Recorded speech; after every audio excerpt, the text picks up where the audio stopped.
Bonjour et bienvenue dans cette vidéo qui va vous permettre d'avoir une vue d'ensemble du matériel qui est nécessaire pour débuter le block print, c'est-à-dire en fait la gravure de tampons sur gomme pour ensuite venir construire des motifs.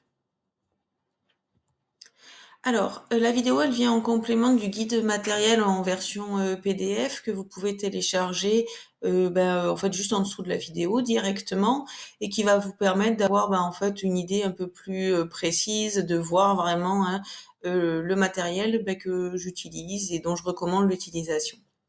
Alors déjà, en fait, qu'est-ce qu'il faut pour démarrer le block print? Pas grand-chose, hein. Il va vous falloir une plaque de gomme à graver, c'est-à-dire tout simplement le matériau dans lequel on va venir graver le bloc ou le tampon de notre choix. Ensuite, pour découper ce matériau-là, cette gomme à graver, il faut ce qu'on appelle une gouge, c'est-à-dire tout simplement un outil de découpe. Et après, il va nous falloir au moins un tampon encreur pour venir en fait appliquer de l'encre sur le bloc à graver, le bloc qu'on a gravé, et l'imprimer sur papier ou sur tissu en fonction de notre projet. En plus, il va falloir juste deux choses supplémentaires, un morceau de papier calque et un cutter pour pouvoir venir facilement découper la gomme. Et puis en fait, c'est tout. Hein, c'est-à-dire qu'il n'y a pas besoin de beaucoup de matériel pour se lancer et pas besoin de matériel cher non plus. Hein. Pour vous donner un ordre d'idée, il y a besoin d'un budget, on va dire, inférieur à 30 euros. Pour entre 25 et 30 euros, vous pouvez avoir une plaque de baume à graver suffisamment grande pour graver plusieurs blocs, hein. Un kit d'initiation, une gouge d'initiation qui se présente généralement sous la forme d'un kit et un ou deux tampons encreurs sans souci. Alors, je vous propose en fait ensuite de voir un peu plus en détail le matériel que j'utilise et où je le procurais, etc. Alors, la gomme à graver, ma préférée, sans aucun doute, c'est celle qui est bleue, là, que vous voyez ici, de la marque Factice, qu'on retrouve dans plusieurs magasins, type le Géant des Beaux-Arts. On peut l'acheter dans différentes tailles, et vous voyez, elle est super malléable, comparée par exemple au lino, hein. C'est beaucoup plus facile au final à graver. Ensuite, il va vous falloir un kit d'initiation pour découper votre gomme à graver. Alors là, par exemple, c'est le kit de la marque SD où on voit qu'il est fourni avec plusieurs lames de taille différentes. Vous avez le manche rouge là, dont on vient dévisser la petite partie métallique qu'on appelle la férule. Et puis on va pouvoir choisir la lame qui nous intéresse et l'insérer en fait, hein. On revisse la partie métallique, c'est parti. On place la gouge dans la paume de sa main et vous êtes prêt pour graver.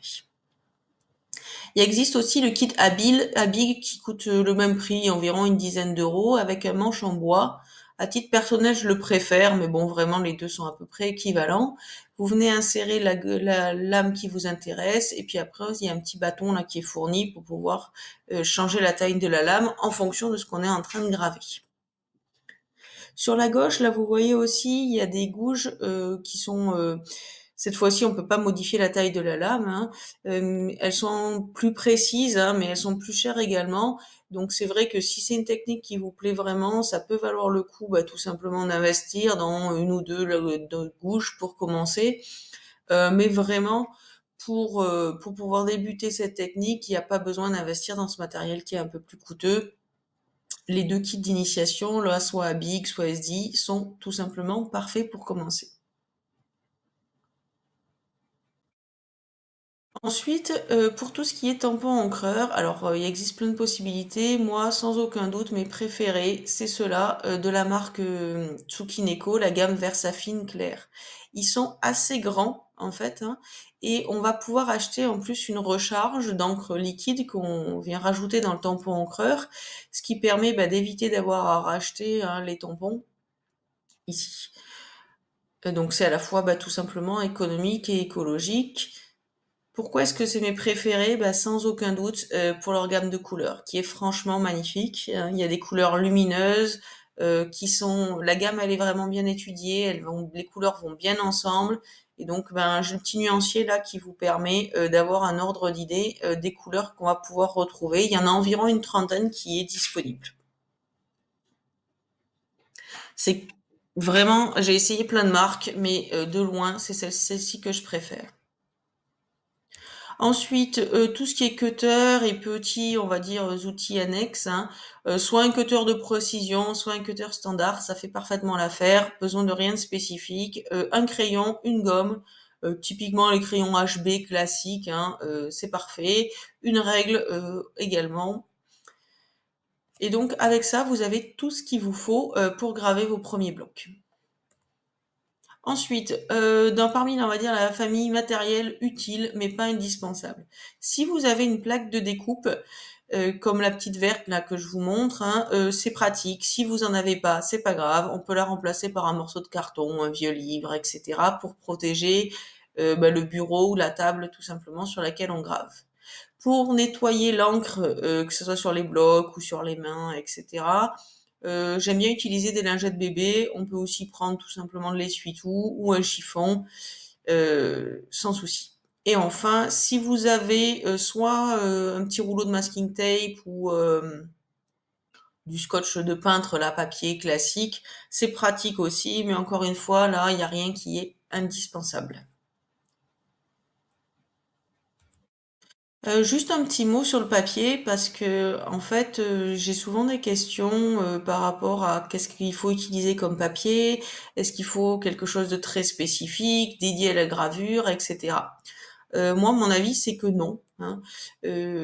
J'utilise pas de papier spécifique pour, tout ce qui est mes essais, les tests des blocs, et cetera. Quand j'attends pas un résultat, fini, de qualité, j'utilise tout simplement du papier d'imprimante. Donc voilà, j'ai une ramette à la maison et c'est aussi simple que ça.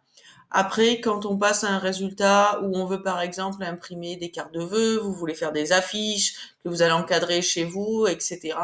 Le mieux c'est tout simplement d'utiliser un papier juste un peu plus épais. C'est vraiment la seule caractéristique, hein, qu'il faut prendre en compte. Donc typiquement, tous les papiers qui se vendent là sous le terme mix média ou multitechnique, qui font environ 200-250 grammes par mètre carré, et ils sont tout simplement parfaits. Moi, j'aime bien quand la surface est quand même assez lisse, il n'y a pas beaucoup de texture, et donc la marque là, Mix Media Imagine, ou alors la gamme Paint-On de Clairefontaine, c'est vraiment les deux papiers que je préfère. Ils se vendent en bloc de plusieurs dimensions, ils sont pas très chers, ce qui permet aussi de pas se stresser si jamais le première impression marche pas comme on veut, etc.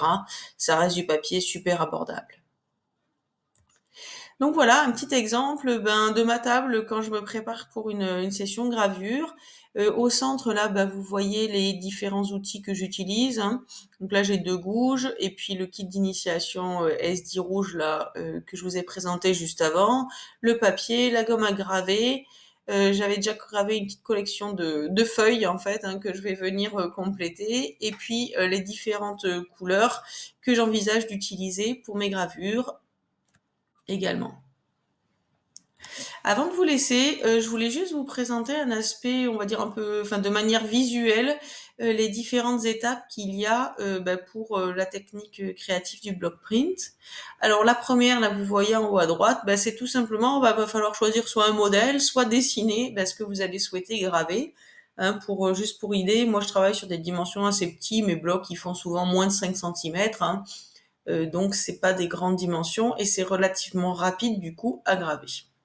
Ensuite, vous allez venir placer votre papier calque sur le dessin que vous avez fait ou sur le modèle que vous avez choisi pour le décalquer. Vous retournez le papier calque pour venir transférer le dessin au crayon qui est dessus sur la gomme à graver. Et là, à partir de ce moment-là, vous êtes prêt pour graver votre bloc. Et puis, une fois que c'est fait, il n'y a plus qu'à ancrer en fait, c'est-à-dire que vous allez placer votre tampon ou votre bloc sur le tampon encreur de la couleur que vous avez choisi, et après vous venez le placer, hein, sur le papier ou sur le tissu en fonction de votre projet. Encore une fois, il n'y a pas besoin de presse ou de quoi que ce soit, hein, il suffit d'appuyer à la main et puis c'est parfait. Et ce que j'aime beaucoup dans cette technique, en fait, et qui je trouve qui fait vraiment tout son charme et tout son côté vraiment fascinant, c'est qu'avec même un seul bloc, hein, vous allez pouvoir construire plein de motifs différents en fonction de comment vous les positionnez les uns par rapport aux autres, comment est-ce que vous allez construire votre motif pas à pas et puis en explorant plein de palettes de couleurs différentes aussi, ça permet d'obtenir des résultats vraiment variés. Voilà, j'espère que ça vous aura donné tout simplement envie d'essayer, que ça vous aura inspiré, montré surtout que en fait c'est une technique qui n'a pas besoin de matériel compliqué ni cher et que elle est accessible à tous et que franchement c'est une technique qui est passionnante et dont on parle pas toujours beaucoup. On a tendance plutôt à penser à la linogravure et en tout cas, moi, je sais que c'est cette technique-là qui me passionne le plus.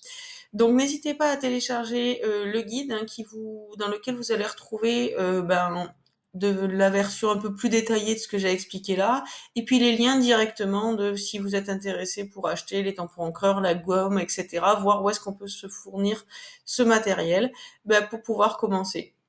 Écoutez, je vous dis une bonne session créative et à bientôt.